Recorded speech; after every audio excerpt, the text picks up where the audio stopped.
Hello traders, இந்த வீடியோவில் option செல்லிங்க்கும் பையிங்க்கும் உள்ள 3 டிஃபரன்ஸ் என்ன அப்படிங்கிற பற்றி தான் இந்த வீடியோவில் நம்ம பார்க்க போகிறோம். ஃபஸ்ட்டு பார்த்தீங்கன்னா கேபிட்டல்.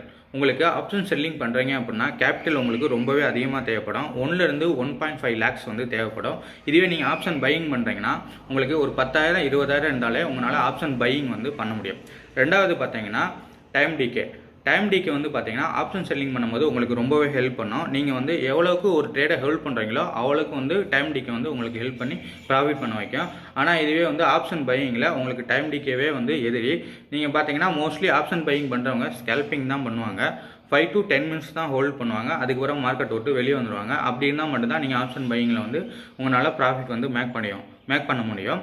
மூணாவது பார்த்தீங்கன்னா டெக்னிக்கல் அனலைஸ். நீங்கள் வந்து ஆப்ஷன் செல்லிங் பண்ணுறீங்கன்னா உங்களுக்கு டெக்னிக்கல் அனலைஸ் ரொம்பவே தேவைப்படாது. நீங்கள் ஒரு பிரேக் அவுட் ஸ்ட்ராட்டஜியோ ஸ்ட்ராங்கிள் போட்டாலே உங்களால் வந்து ஈஸியாக வந்து மணி மேக் பண்ண முடியும்.